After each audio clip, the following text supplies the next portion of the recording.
오늘 우리가 함께 은혜 나누고 싶어 하는 것은 성경을 어떻게 읽을까에 대해 살펴보겠습니다. 제목은 성경을 보는 눈, 선한 사마리아인 비유로 배우다입니다. 이 말씀의 본문은 누가복음 10장 25절에서 37절까지의 말씀입니다.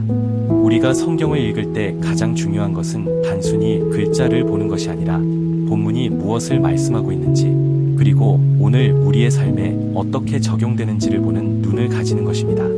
오늘은 선한 사마리아인 비유를 통해 성경을 어떻게 읽고 이해해야 하는지를 함께 배워보겠습니다.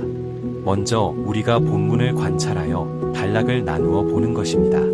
성경을 읽을 때 먼저 단락을 살펴야 합니다. 오늘 본문은 세 부분으로 나눌 수 있습니다. 율법학자와 예수님의 대화가 25절에서 27절에 있습니다. 예수님이 말씀하신 비유가 30절에서 35절에 있습니다. 결론에서 가서 너도 이와 같이 하라, 예수이 말씀하시는 36절에서 37절에 있습니다. 이렇게 나누어 보면 본문이 단순한 이야기 하나가 아니라 질문, 비유, 결론으로 이어지는 구조임을 알 수 있습니다. 문맥 속에서 앞뒤를 살펴보아야 합니다. 성경은 한 절만 떼어 읽는 것이 아니라 앞뒤 문맥 속에서 읽어야 합니다. 앞장에서 누가복음 10장 21절에서 24절에는 예수님이 제자들에게 하나님의 은혜를 감사하시며 제자도에 대해 말씀하십니다.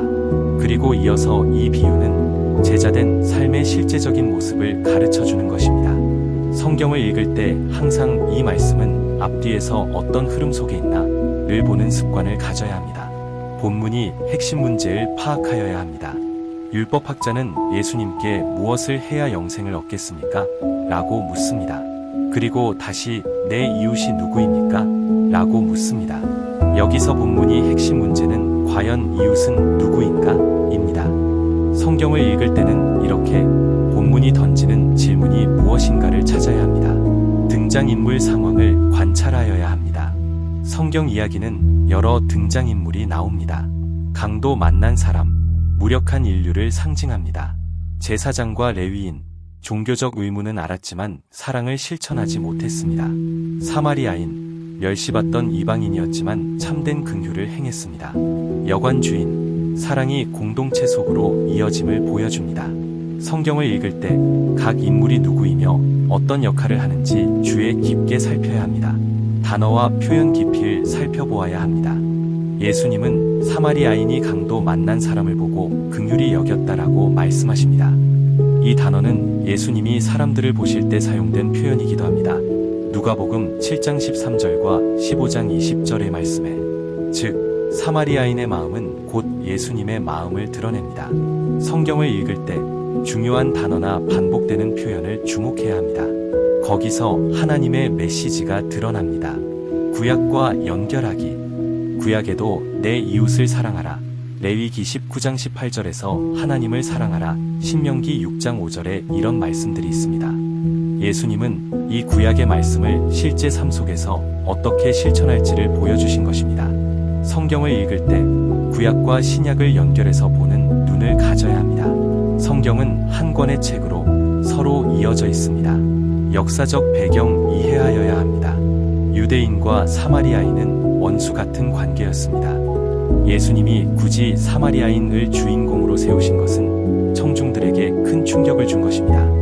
또 예루살렘에서 여리고로 가는 길은 강도가 자주 나타나는 위험한 길이었기 때문에 사람들은 이야기를 실감나게 들을 수 있었습니다.